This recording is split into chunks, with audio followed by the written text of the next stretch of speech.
Hey guys, this is Mitchell from GameFront, and this is a really special first look at Borderlands 2, the pre-sequel. We have a bunch of special guests. Everyone, would you like to introduce yourselves? I'm Anthony Burch. I am one of the writers on this project. I'm Steve Mander-Jones. I'm one of the gameplay designers on this project.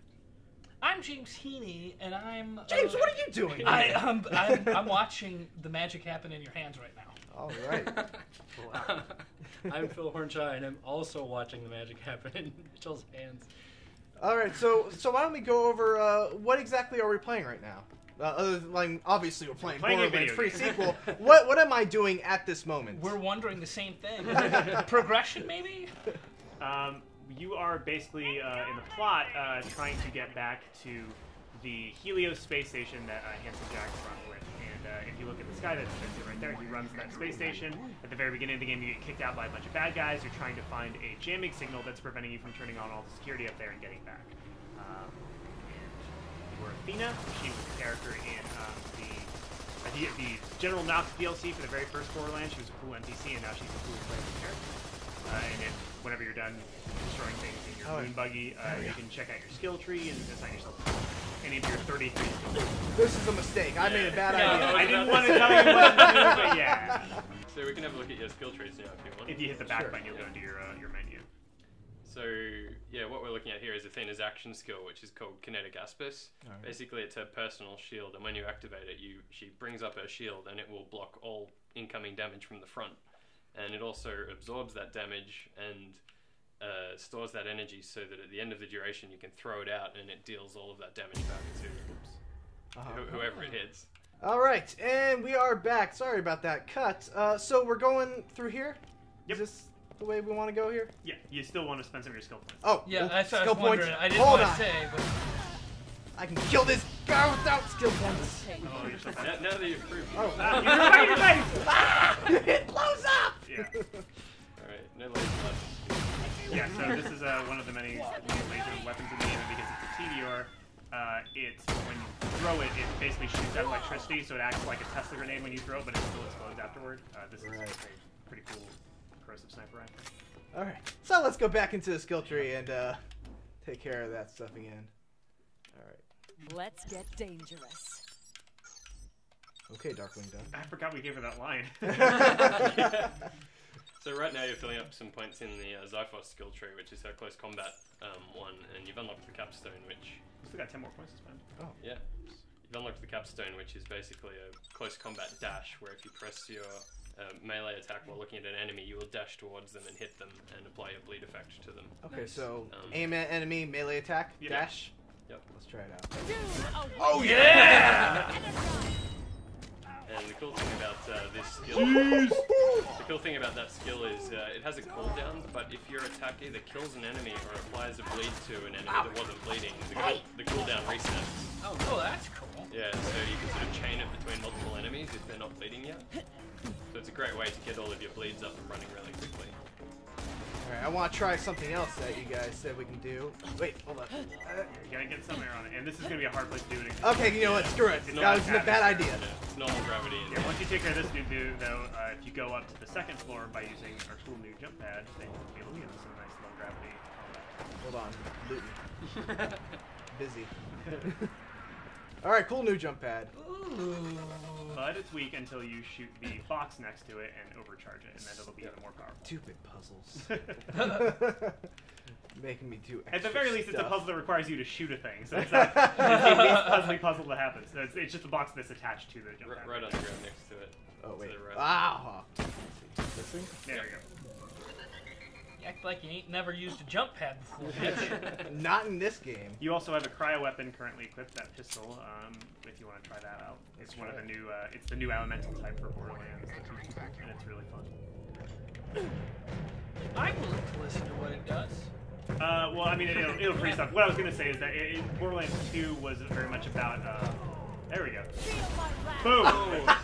There's an exploding barrel there. Hey, who wants to help me revive? The thing that was kind of cool about Borderlands 2 is that it was about, you know, typical FPS kind of fun stuff of like understanding cover and understanding spacing and stuff like that. With Presequel, because it's a much more fast-paced game with much more mobility, you have double jumps, you have slams, you have all that kind of cool stuff. You have her crazy dash. the freeze element and some of the different skills that the players have are much more about using defense through offense. So you can get right into dude's face and slam him and freeze him like what you've got there, because your Oz kit has basically a ice nova that comes out of it when you land with it, and that's how you can actually defend rather than taking cover. You can just freeze everybody and begin shooting. Oh, I keep forgetting about that TDR weapon. TDR? TDR.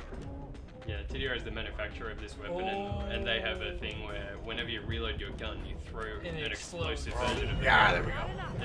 And like that's an established thing for Borderlands 2, but the difference now with our new laser weapons is not only will they be thrown and explode, is they zap enemies around them because they're sort of like electrically charged weapons. That's the first time I've ever seen What that. I would expect from a laser weapon. I'm full of tricks. Whoop. I'm also full of misses.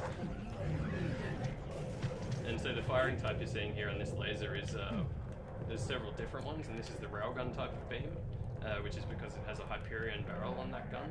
There's a few other variations as well, like your traditional blaster type weapon, or Ghostbusters beam kind of thing as well.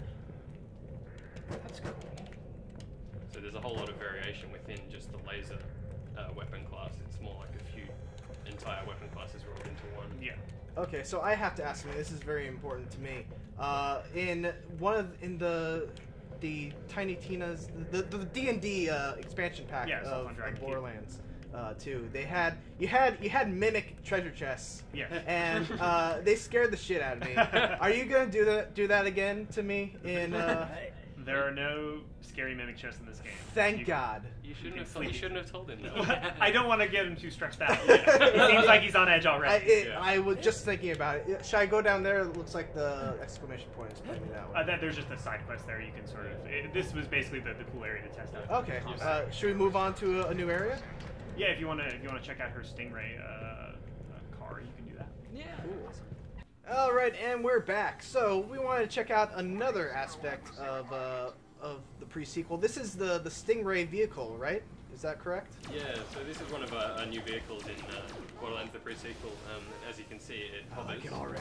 it already. It has lasers. It has lasers. Because sci-fi video game. Yeah, so it's a hover bike, and you've just discovered its weapons. You've got your laser, and that other one is a flak burst cannon, which shoots a whole spread of explosives. Kind of destructive. This guy knows it. One of the other things you can do in the Stingray is if you tap the left bumper, which is normally your afterburner, you can do a jump. So you can get up in the air like that. Right after this guy stops those eyes, those laser turret eyes. Which one? Oh, is that it? Yep. And you can also, when you're in the air, if you tap the right button, you can slam down on the ground.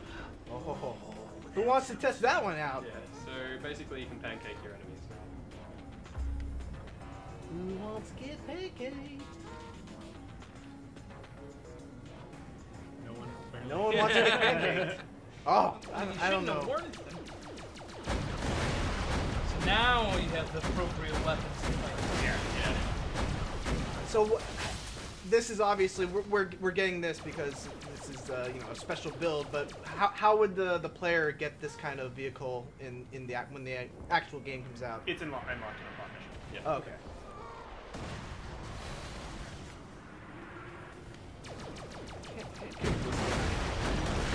If you went up like on the cliff and jumped off, you probably could. Okay, let's try that. Yeah, or you can go find some scabs, just normal terrestrial enemy types. Are there any racing missions with these? What are these things called? Stingray. Stingers. Stingray. Stingrays. Yeah. Do we have any racing missions with them? I don't know if we're talking about that. I want to race them. Make your own races because since it's only a one-person vehicle, you can actually have 4 of them in a single game. That's So what all of your friends can have one. That's what when I saw that only one person could come on, I figured that we'd need 4 of them. Yep. And then when I had 4 friends, even if there wasn't a mission, I'd probably say, I'll race you to the place. Yeah. And the great thing about the Stingray is it's not necessarily the fastest in terms of raw speed, but it will get from A to B quicker than anything else because you can just jump over stuff and take shortcuts. So sad. is the fastest vehicle in the game. Probably the moon buggy, right? Yeah. Hey. But it has to deal with little things like having to drive around. This Stingray doesn't give a shit about that. All right. Well, I think I have gotten all my fill that I need. I've done some pancakes. I've shot some dudes. I've blown up some turrets. Should we move on to the next bit? Yeah. All right. Well, thanks everyone for watching. We've got more Borderlands 2 pre-sequel stuff coming in the coming weeks. So be sure to check out our channel and don't forget to like, Comment. and subscribe. Bye bye.